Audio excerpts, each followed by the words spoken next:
আসসালামু আলাইকুম dear viewers, আপনারা দেখছেন রোহি টেক প্রো আর সাথে আছে আমি মোহাম্মদ রহিদুল ইসলাম।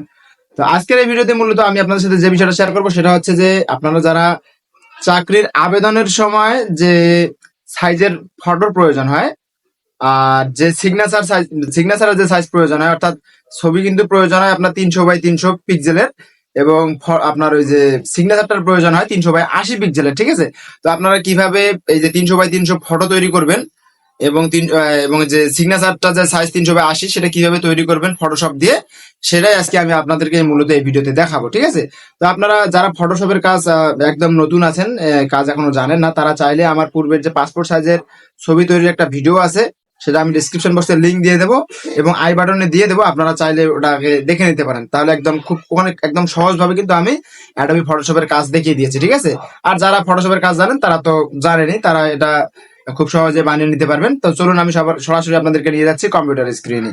আর কম্পিউটার স্ক্রিনে নিয়ে যাওয়ার আগে ছোট্ট একটা রিকোয়েস্ট, যারা চ্যানেলে নতুন এসেছেন চ্যানেলটিকে সাবস্ক্রাইব করে সাথেই থাকবেন, আর ভিডিওটা ভালো লাগলে অবশ্যই একটা লাইক দেবেন।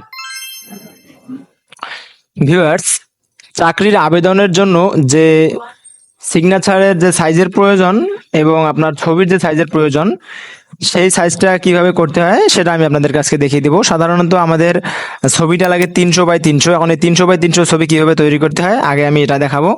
এই যে আমার একটা ছবি আমি ওপেন করে দেখাচ্ছি, দেখেন এই ছবিটা যে আছে এই ছবিটা কিন্তু আমার একটা পাসপোর্ট সাইজের ছবি। আপনারা চাইলে আপনাদের পাসপোর্ট সাইজের ছবিকে 300 বাই 300 বানিয়ে নিতে পারেন, অথবা আপনার যে কোনো, যদি আপনার সাধারণ তোলা ছবি থাকে, কোনো সাইজ দেওয়া না থাকে, তবুও কোনো প্রবলেম নাই, আপনারা চাইলে যে কোনো ছবিকে 300 বাই 300 বানিয়ে নিতে পারবেন। আর একটা হচ্ছে যে সিগনেচার, আপনার যে স্বাক্ষর আছে এটাকে আপনি কিভাবে আপনার ওই যে চাকরির আবেদনের জন্য যে সাইজটা লাগে সেটা বানিয়ে নেবেন। ওটা লাগে আপনার সাধারণত 300 বাই 80 পিক্সেলের। ঠিক আছে, তো আমি দুইটাই আপনাদেরকে আজকে বানিয়ে দেখাচ্ছি। এটা কিন্তু আমি এখন এটাকে স্ক্যান করে নিলাম, এটা কোনো সাইজ দেওয়া নাই। তো সর্বপ্রথম আমি আপনাদেরকে দেখাচ্ছি যে ছবিটা আসলে কিভাবে আপনারা চাকরির আবেদনের জন্য 300 বাই 300 করবেন। এর জন্য সর্বপ্রথম অ্যাডোবি ফটোশপটাকে ওপেন করে নেবেন। আপনাদের যার যে ভার্সনে হোক না কেন, একই সিস্টেম, একইভাবে আপনারা কাজ করতে পারবেন। সর্বপ্রথম আমরা কি করব, ছবিটাকে অ্যাডোবি ফটোশপে নিয়ে আসবো।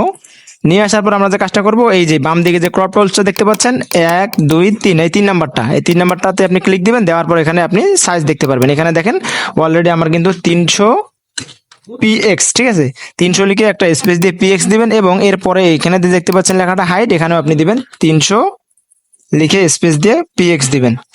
দেওয়ার পর এখানে রেজলিউশনের জায়গায় 300 সাধারণত দেওয়া থাকে, 300 দিয়ে দিবেন। দেওয়ার পর আপনারা কি করবেন, ছবিটাকে ক্রপ করে নেবেন। ছবিটাকে ক্রপ করে নেবেন একদম আপনার যেখানে ক্রপ করলে আপনার সঠিক মনে হয়। ঠিক আছে, মাথার দিকে একটু নিচুতে নিয়ে আসবেন। এরপর বডিটা দেখবেন যে কত দূর বডিতে আনা যায় আর কি, সর্বোচ্চ নিচে এনে এরপর আপনাকে এটাকে ডাবল ক্লিক দিবেন, অথবা এখানে টিক চিহ্ন তো ক্লিক করে দিবেন। ঠিক আছে, তো আমি ডাবল ক্লিক করে দিলাম, আমার ছবিটা কিন্তু সাইজ হয়ে গেল। এরপর আমরা যে কাজটা করব, কিবোর্ডের কন্ট্রোল+S বাটন যে আছে, কিবোর্ডের কন্ট্রোল+S বাটন চেপে তার সাথে এস বাটনটা ক্লিক করে দেবো। দেওয়ার সাথে সাথে কিন্তু আমাদের সামনে এরকম একটা ইন্টারফেস চলে আসবে। তো এখন আপনি ছবিটা কোথায় সেভ করতে চাচ্ছেন? আমি চাচ্ছি ছবিটা ডেস্কটপে সেভ করবো, এই জন্য আমরা বাম দিকে যে ডেস্কটপ দেখতে পাচ্ছেন এখানে সিলেক্ট করে দিলাম। এরপর আমরা যে কাজটা করবো, ছবিটার একটা নাম দিয়ে দেবো, নতুন নাম। এই জন্য আমরা এখানে দিলাম 001, এটা আমার ছবির নাম দিলাম। এরপর আপনারা দেখবেন যে এই যে ফরম্যাট লেখাটা আছে, এখানে আপনার জেপিজি করা আছে কিনা, জেপিজি না থাকলে এখান থেকে খুঁজে জেপিজিটাকে সিলেক্ট করে দিবেন। ঠিক আছে, দেওয়ার পর আপনারা কি করবেন, সেভের উপরে ক্লিক করে দিবেন।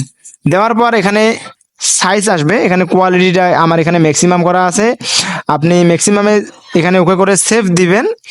দিয়ে দেখবেন যদি 100 কেবির নিচে হয়েছে কিনা, যদি না হয় তাহলে আপনারা এই যে এটা এখানে যে একটা আপনি লাইন দেখতে পাচ্ছেন, এই লাইনটাকে একটু কমিয়ে দিবেন। ঠিক আছে, এখানে দেখেন যে এখানে একটু আমি কমিয়ে দিলাম, এখানে মিডিয়াম করে দেয়। ঠিক আছে, ম্যাক্সিমামের এখানে কিন্তু এখানে 12 ছিল, এখানে আমি 10 করে দিলাম, একটু কমিয়ে দিলাম।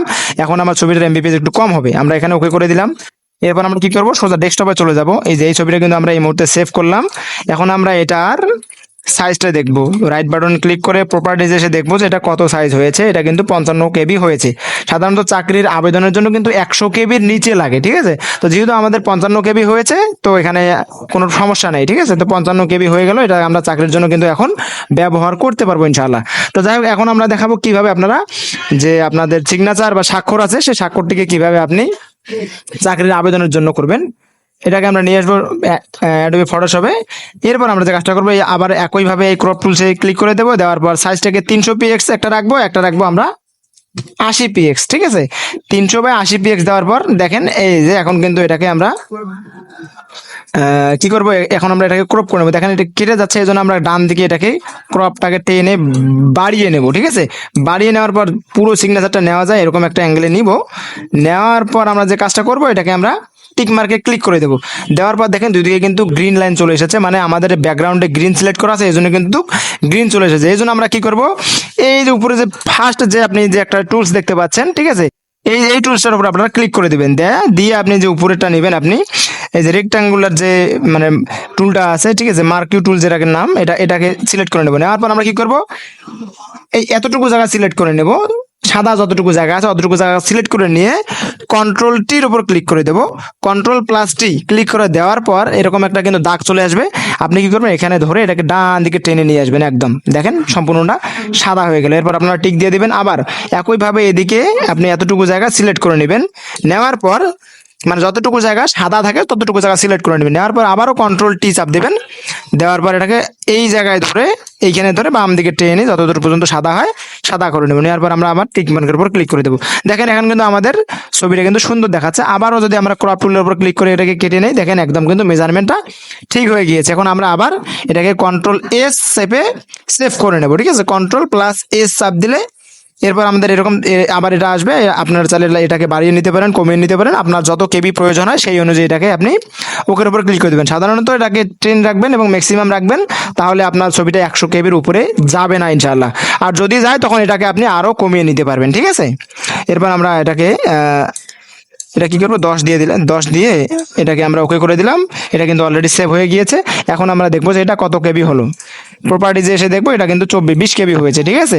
তো যাই হোক, যেহেতু এটাকে 50 কেবির নিচে লাগে এবং ছবিটা লাগে 100 কেবির নিচে, তো আপনারা চাইলে এভাবেই আপনারা কিন্তু চাইলে খুব সহজভাবে এভাবেই চাকরির আবেদনের জন্য সিগনেচারের সাইজ এবং ফটোর যে সাইজটা সেটা কিন্তু এখান থেকে ঠিক করে নিতে পারেন। আর যারা পাসপোর্ট সাইজের ছবি তৈরি করতে পারেন না বা কিভাবে তৈরি করতে হয় যদি নতুনভাবে শিখতে চান বা একদম বিগিনার আছেন, তারা কিন্তু আমার চাইলে আই বাটনে দেওয়া যে ভিডিওটা সেটা দেখে আসতে পারেন, অথবা ডিসক্রিপশন বক্সে লিঙ্ক দেওয়া থাকবে পাসপোর্ট সাইজের ছবির, সেটা আপনি ওখান থেকে দেখে আসতে পারবেন। তো ভিউয়ার্স, আজকের ভিডিও এই পর্যন্ত ছিল। যদি ভিডিওটা দেখে আপনার ভালো লাগে থাকে অবশ্যই ভিডিওতে একটি লাইক দিবেন এবং চ্যানেলের সাথে থাকার জন্য চ্যানেলটিকে সাবস্ক্রাইব করবেন। দেখা হচ্ছে নতুন কোনো ভিডিওতে। ততক্ষণ পর্যন্ত ভালো থাকুন, সুস্থ থাকুন। আসসালামু আলাইকুম।